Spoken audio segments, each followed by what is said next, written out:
Morning. Look, I hope you don't take and cut me off. Give me a minute to, make a statement or two. Seven times during the last political administration, the Republicans passed the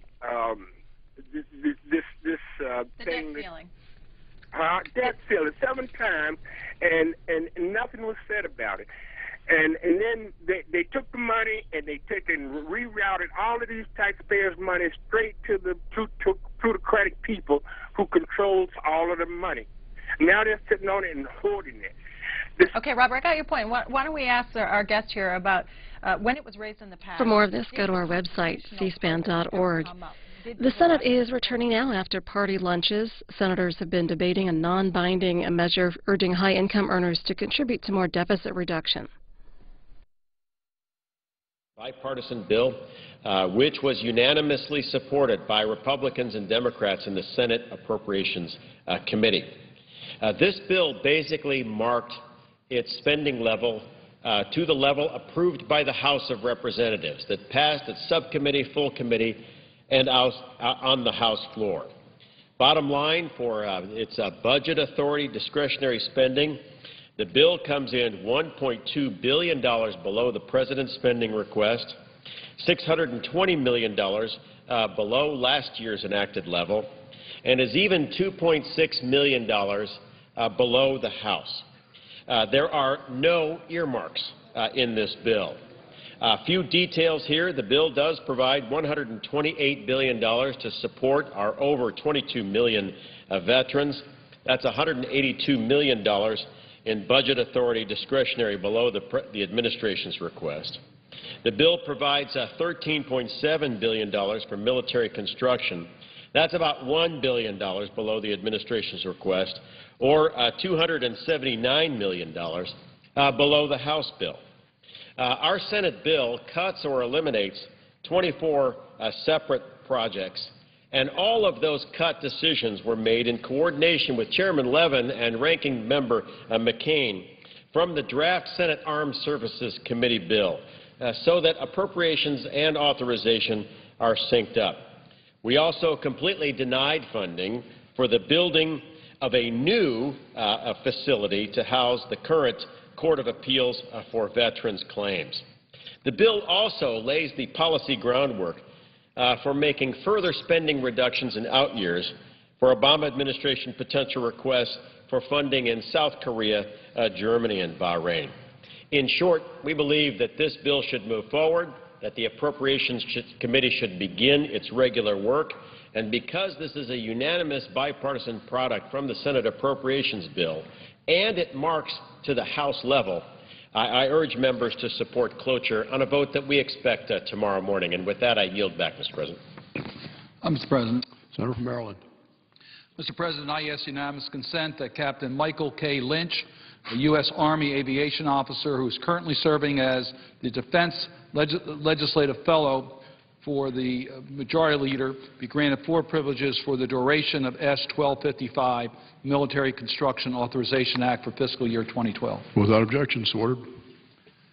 Mr. President, I take this time to talk about the pending business, which deals with how we are going to deal with the deficit of this country and the looming debt ceiling limit that will be exceeded in August if we don't take any action in the Congress. First, let me talk a little bit about the debt ceiling. There's been a lot of talk about the debt ceiling as to what is the responsible thing for the Congress to do. Now, we all know that over the last 50 years or so, the debt ceiling has been increased over 80 times.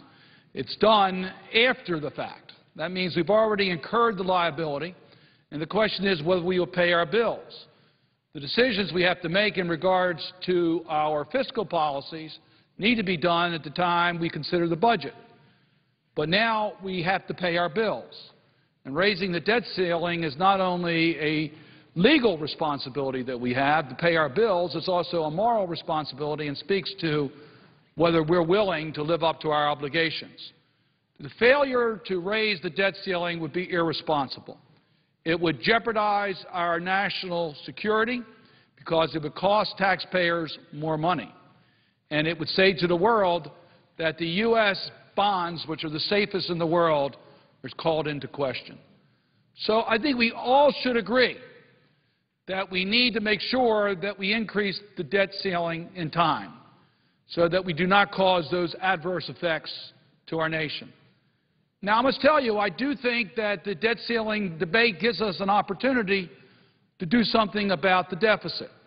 Our deficit is not sustainable. By that I mean is if we don't change course, our debt will be too large as a percentage of our economy, and it's not sustainable. And that means we need to deal with spending and we need to deal with revenue and to bring it into balance.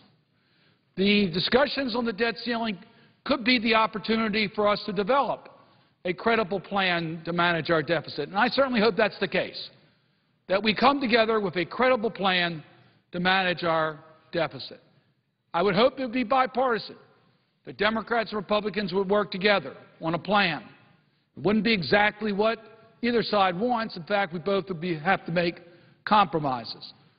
If we did that, if we have a credible plan, I think it would stimulate our economy and would clearly help us create more jobs, which is the best thing we could do to help reduce our deficit. Now, I think in order, as a starting point, we have to understand how we got to this point. 10 years ago, we had surpluses.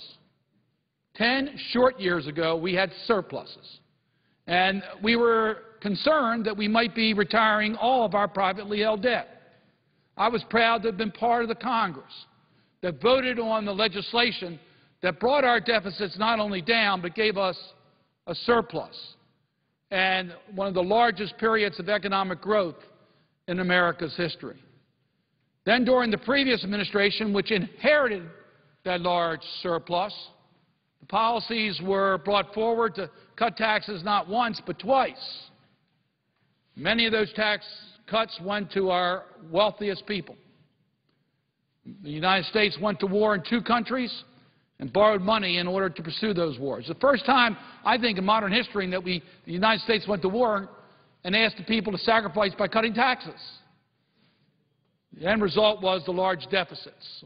When Barack Obama became president, he had huge deficits, unlike George W. Bush, who had huge surpluses. When George W. Bush took the oath of office for presidency, our economy was growing jobs. When Barack Obama became president of the United States, we were losing 750,000 jobs a month. That is the current situation that we face today, is that we now have these deficits that we have to deal with. How do we deal with the deficits? Well, we need a balanced approach. And I must tell you, Mr. President, I am proud that Senator Conrad, on behalf of the Democrats on the Budget Committee, has come forward with a credible plan that preserves the priorities of this country to grow and does bring our deficit under control. I'm proud to be a member of the Budget Committee and working with Senator Conrad and working with my Democratic colleagues to put together the plan that Senator Conrad spoke on the floor earlier this week. First, the most important thing about Senator Conrad's budget is that it brings down the deficit by $4 trillion over the next 10 years. It actually has more deficit reduction than the House-passed so-called Rhine plan that the Republicans in the House have sent over to us. The Conrad plan that the Senate Democrats have come up with will bring about more deficit reduction and substantially more deficit reduction than the Bowles-Simpson Commission had recommended, because we're using more accurate numbers.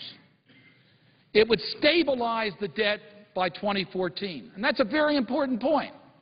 I think what we're all trying to do is manage our deficit and at the same time help our economy. And that's what the Conrad budget does. It stabilizes the debt by 2014. And it starts with reducing domestic spending. When we look at spending generally and what's happened, we are now spending about 24.1% of our GDP in federal spending. The Conrad budget over 10 years would bring that down to 22.1%, a substantial reduction in our spending programs. Mr. President, let me just tell you that 22.1% would be the same amount of government spending as we were spending during the Reagan presidency. So this is not any radical approach to saying we're going to spend a lot more money. Instead, we're bringing spending down to level when Ronald Reagan was President of the United States. The budget would also deal with our obligations for mandatory spending. Now, I must tell you, I think we took major steps to do that in the last Congress. The passage of the Affordable Care Act helped us to put forward a blueprint to manage our health care costs as a nation by providing universal coverage, by investing in health information technology, by investing in wellness programs, by investing in dealing with reducing readmissions to hospitals, and the list goes on and on and on. We are getting a handle on health care costs. The Congressional Budget Office tells us that the bill we passed in the last Congress will reduce federal spending by over $1 trillion over the next 20 years. By reducing health care costs, we reduce Medicare and Medicaid future responsibilities. So we've already taken some steps, and the Conrad budget that the Democrats in the Senate have brought forward will build on that to bring about additional savings in domestic spending. But the important thing about the budget that Senator Conrad has brought forward, as compared to the Ryan budget, the Republican budget that passed the House, is that the Conrad budget invests in America's future. Because it's balanced, we invest in what's important for job growth in America. We continue to make education a top priority so that American families can afford to send their children to college, so that we invest in improving educational opportunity for all people in our nation. The Conrad budget allows us to invest in innovation so America can continue to lead the world in innovation. That's been where we've created so many jobs. In my own state of Maryland, I look at where the job growth is, and I see small, innovative companies developing ways to protect our nation in cybersecurity. I see them finding ways to deal with solving our energy problems and moving forward with health technology, all in innovation, all from the ability to use our creative genius to keep America in the lead economically. And the Conrad budget allows us to continue our investments at NIH and basic research. The Ryan budget doesn't allow us to do that. Significant cutbacks in all those areas. The Conrad budget, which the House, Senate Democrats have brought forward, allows us to invest in our infrastructure, in our roads, our bridges, our transit systems, our water systems, so that America can truly be competitive in the future, creating more jobs for the people of this nation. The budget also deals with our military spending. Let me just tell you one fact I think the people of this nation should understand. America spends as much in defense as almost the entire amount spent by all the other nations of the world. It's difficult to see how our nation can continue to grow the way we want to, with so much of our budget tied up in the defense, in national defense. We need to figure out a way to do this in a better way, and we can save money in all of our spending. Between 1997 and 2011, the defense budget of our country grew from $254 billion a year to $688 billion a year. So what does the Republican budget do? They just increase those numbers dramatically over the next year, 5 years, 10 years. The Democratic proposal recognizes the reality that we can bring our combat troops home from Afghanistan, that we can expect the international community to do more, and we can bring about savings on the military side. But let me talk about the last major component of the Conrad budget and how it differs substantially from the Ryan budget. And that is the area of revenues. And I know there's been a lot of discussion about revenues. So what does the Democratic budget do in this regard? It takes our revenues to 19.5% of our gross domestic product, GDP. Mr. President, that's the same amount that was raised during the Clinton presidency when we had unprecedented prosperity and job growth in America. Now, how do we get there? How do we get the revenues that we need in order to be able to bring this debt under control? Well, Senator Conrad has given us some direction on how we can do that. He's pointed out that shelters and loopholes need to be closed. These are inefficiencies in our tax code today. I've taken the floor on 2 occasions recently to talk about some that I think we should eliminate. One, the ethanol subsidy. We had a vote on the floor of the Senate. The majority of the senators voted in favor of eliminating the ethanol subsidy. Why? Because it's not needed. The ethanol sales are not dependent upon a federal tax break. Secondly, it's causing a disruption in the agricultural community. I've pointed out the poultry industry in Maryland suffers from the high price of corn, costing us jobs. So eliminating the ethanol subsidy is a win-win situation. Why not take that money and use it for deficit reduction? I've also pointed out that the major gas companies in this country are receiving subsidies from the taxpayers. Their profits in the first 3 months of this year were $34 billion. They certainly don't need the help from the taxpayers. The taxpayers have already given them too much in the price of gasoline at the pump, which has hurt our economy except for the profits of the gasoline companies. So there are tax loopholes, there are shelters that can be closed that amount to a substantial amount of federal expenditures. And yes, the highest income taxpayers, the millionaires and billionaires, is it reasonable or right or fair to expect that they should continue to get these lower tax rates that were temporarily extended under the Bush administration indefinitely when we're trying to figure out ways in which we can bring the budget into balance? I must tell you that Senator Conrad has made it very clear that there would be no change from the current tax rates for those families that have $1 million of income or less.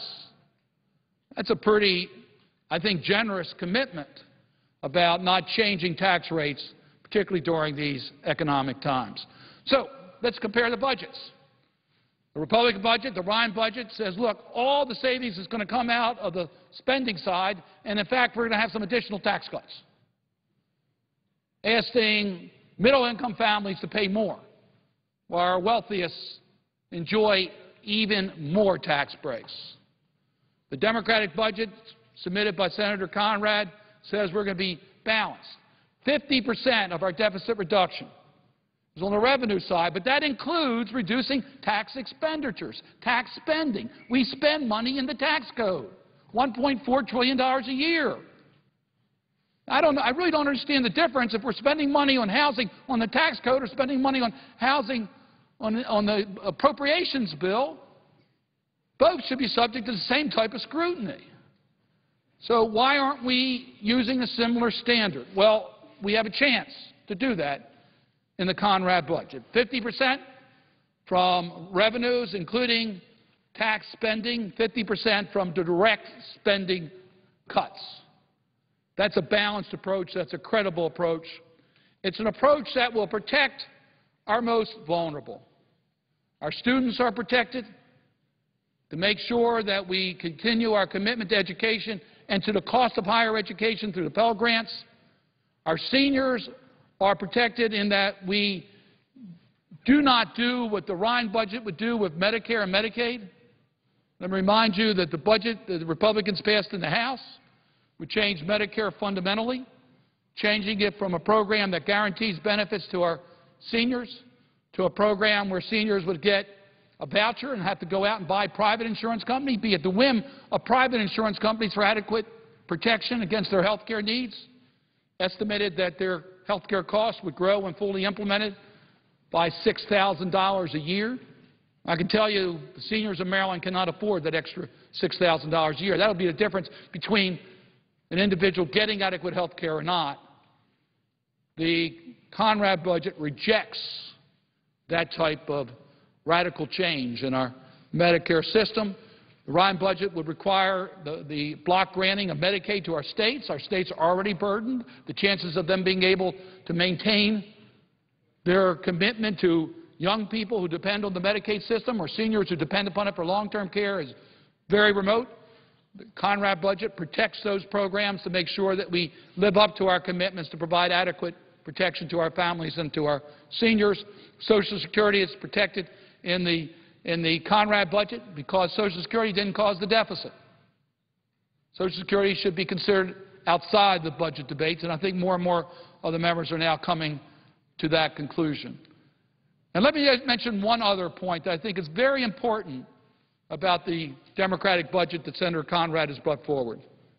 It recognizes our federal workforce. And, Mr. President, I know you're particularly concerned about that, representing the state of Virginia. I'm particularly concerned about that, representing the people of Maryland. We have a lot of dedicated federal workers who devoted their careers to helping this nation by protecting our nation in their service in Homeland Security, or protecting us in regards to how they deal with health services or how they deal with our veterans. These are dedicated people. And they've already contributed to this deficit reduction. 2-year pay freeze has already been implemented. That was the first, one of the first. So they have already done their share in helping us bring our budget into balance. The Conrad budget, I'm proud to say, says that's enough. Let's not jeopardize our federal workforce by reducing their compensation package in addition to the freezes. It shows that we can do it that way. Take a look at the Ryan budget that the Republicans have sent over. Major reductions in the compensation packages going forward for our federal workforce. There's a better way. The better way is the Conrad budget. Quite frankly, we have a choice. We have a choice whether we're going to move forward and how we're going to move forward. I strongly support a credible plan to deal with the deficit. As I said, we need to get our deficit under control, but we can do it in a way that preserves opportunities for all Americans, creating job opportunities that are desperately needed for our nation, and protecting America's most vulnerable. To me, that is maintaining America's future. That's giving us the best hope that our children or grandchildren will enjoy the opportunities of this great nation. And that should be the guiding force for our work here. I certainly hope my colleagues will work together so that we can come together for the future of this nation. And with that, Mr. President, I would suggest the absence of a quorum. Clerk will call the roll. Mr. Akaka.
Quorum call be dispensed with.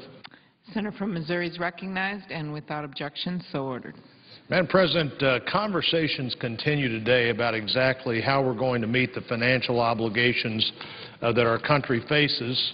The fundamental question on hand seems to be, do we borrow more and spend more, or do we make the types of serious, tough decisions that will make our nation, that'll get our nation back on a sound financial footing? Today, our national debt stands at over $14 trillion. Unemployment continues to rise, with more than 14 million Americans out of work now. And the government continues to spend more money than it collects, or than I believe it should collect. As co-chairs of the President's own Fiscal Commission have warned, if we fail to take swift and serious actions, the United States faces, according to them, the most predictable economic crisis in history. A quote attributed to many people, including my fellow Missourian Mark Twain, would be, "It's hard to make predictions, especially when you're talking about the future. But the thing that's the easiest to predict is demographics. If you know how many people are here now and have all the other demographic information you need, you should be able to figure out what the population is going to look like. And as the population gets older, our programs for seniors will cost more." At his news conference yesterday, President Obama was asked about Social Security reform. And he said in a statement I didn't quite understand, Social Security is not the source of our deficit problem. But then he went on to say the reason we do Social Security in the debt ceiling plan is to strengthen Social Security to make sure that benefits are there for the seniors in the out years. Well, I agree totally. This is the time to deal with Social Security. It's particularly the time to deal with Social Security if you're going to deal with Social Security in a way that doesn't impact anyone who's retired or anyone who's approaching retirement. The President went on to say that Republicans want to talk about Social Security as part of a broader deal because it's politically difficult to vote on. Now, I actually think that a lot of Republicans and a lot of Democrats want to talk about Social Security because we know that now is the right time to save it. And that if you're going to save it for future generations, you have to start sooner rather than later. Madam President, our colleague Senator Baucus, the chairman of the Finance Committee, said during a hearing in May on deficit reduction and Social Security, quoting Senator Baucus, "Addressing our deficits and debts is an economic issue, a national security issue, and a moral issue." And he went on to say, quoting him again, "We have a moral obligation to leave this place better than we found it," ending his quote. But, Madam President, I agree with his quote. And if we're going to leave Social Security better than we found it, we've got to begin to work on it right now. Each year, Social Security costs are higher. This year, they're going to be 3.6% higher than last year. That's a one-year increase, 3.6% in 1 year. The worker-to-beneficiary ratio And we know how Social Security works. People paying in largely fund the money that's going out today. Well, people paying in 2035 will be 2.1 for every person working. And in the current system, there's no way that the pages on the floor here today are going to be able to pay half of whatever the average recipient gets, but that's what you'd have to do if we don't change the system. We have to deal with the deficits facing Social Security, and I think we need to deal with them right now, whether it's politically difficult or not. Otherwise, there won't be a Social Security program that works for the people who are paying in today. Social Security no longer collects what it spends. We have a $45 billion deficit or a shortfall in 2011, and the truth is we're still cashing in the IOUs to Social Security, and we'll do that as long as they're there, but eventually those IOUs run out as well. Over the next 10 years, it's projected that we'll spend $447 billion more than comes into the Social Security Trust Fund. According to this year's Medicare and Social Security Trustees report, Social Security is now operating under permanent annual deficits for as long as they can calculate. Now, permanent annual deficits won't work, so what would work? Today, I'd like to discuss a plan to put Social Security on a path that means our children and our grandchildren can have confidence that the contributions that come out of their hard-earned paychecks will result in benefits when they retire. Ask people you know at work who are in their 20s or 30s if they expect to collect Social Security benefits. Just under 26% of voters under 40 believe it's even somewhat likely that they'll receive all their promised Social Security benefits. 26%, somewhat likely, not guaranteed, not absolute, somewhat likely. And just to give you an idea, 15% of the people believe that Social Security will be fine if it's not reformed. 15%. 20% of people polled believe that aliens exist and live among us. So the number of people that believe that aliens exist and live among us is higher than the number of people that believe that Social Security will be fine if it's not reformed. The last time the Senate and the House made comprehensive changes in Social Security was 1983. Well, it's time to do it again. It's time to do it again, and we can make changes in a program that won't affect those who are approaching retirement, though that'll be always the charge. They're going to take Social Security from retirees. Well, this is a plan that talks about people who are 55 and younger and no change for anybody who's 55 or older today. So if you're 55 or older and you hear the discussion about at least this plan, it has nothing to do with you. It won't affect your Social Security. So that's the first point. The second point would be we need to look at a new cost of living index that's really based on the cost that seniors have. The third point, we need a new distribution formula. And if we do those three things, we'll have a solvent system for at least 7 decades. And in the next 70 years, somebody can look at this and come up with a plan to be sure that it goes beyond then. But seven decades is about as far as you can safely predict anything, but this would predict the life of Social Security for at least that long as a solvent system.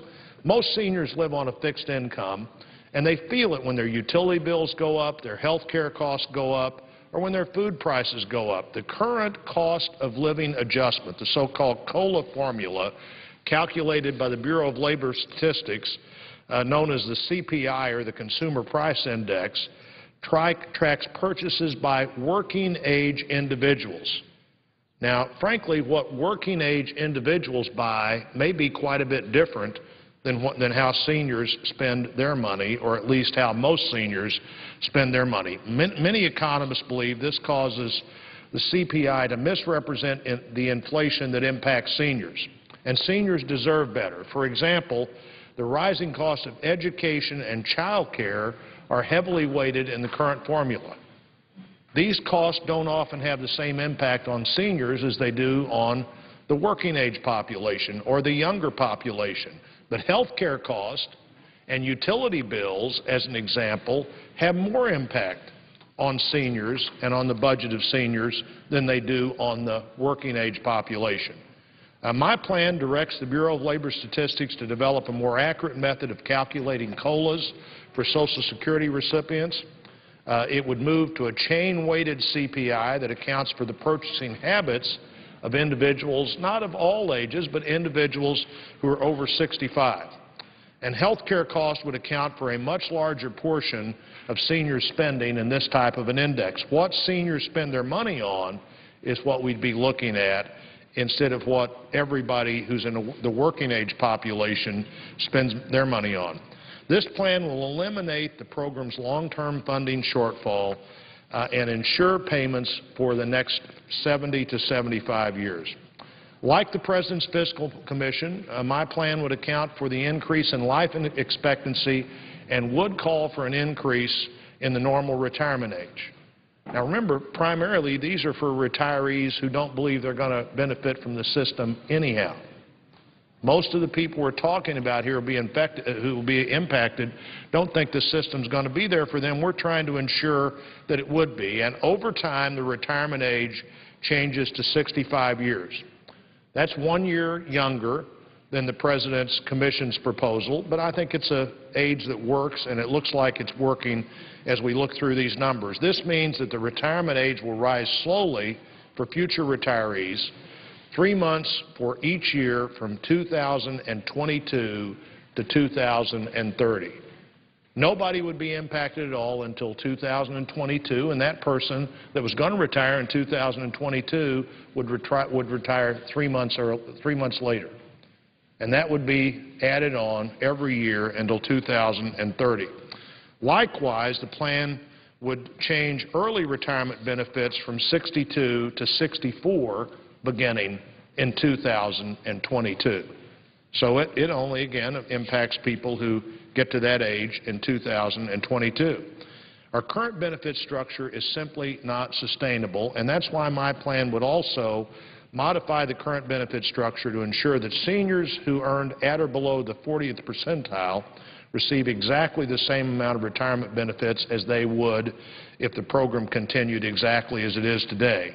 And a new, slightly reduced index benefits would occur above the 40 percentile. Wealthier future seniors can plan for their retirement years through personal savings, through retirement plans, through alternative investments, through IRAs, through employer-sponsored plans, but those who are not in that category would continue to get exactly the same benefit when they retire they would get at today's retirement age.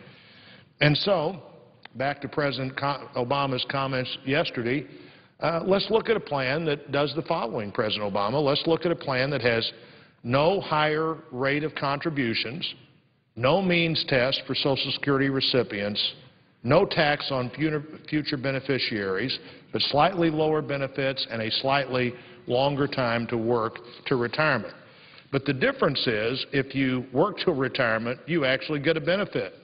This is no longer a topic we can avoid, so let's not miss this opportunity. Let's make a promise right now, while we're dealing, hopefully, with big issues, to workers paying the bill today, that Social Security will be there for them when they retire. And, Madam President,